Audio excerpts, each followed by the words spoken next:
Hello friends, आप सबको स्वागत है मेरे यूट्यूब चैनल क्विक टाइप में।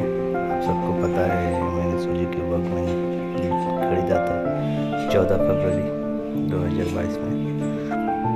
इस गाड़ी में सामने में हल्का सा वाइब्रेशन नॉइज़ आ रहा था, इसलिए सीटी का डैम्पिंग मैंने इस्तेमाल किया है, आप देख सकते हैं।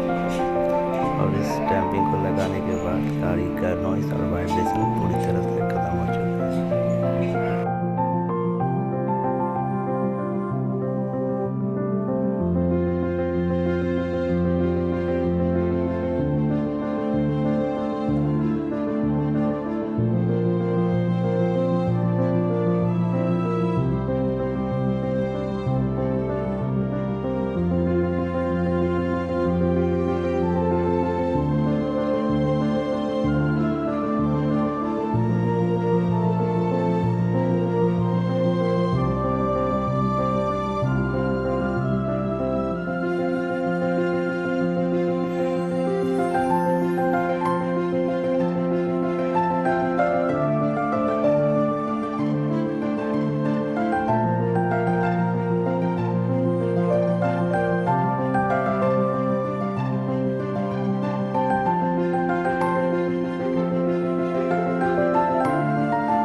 हेलो यूट्यूब फैमिली, आप सबको अगर ये वीडियो अच्छा लगा तो प्लीज़ लाइक शेयर सब्सक्राइब करें और 100K के पार करें। वीडियो देखने के लिए आप सबको धन्यवाद। Thank you so much.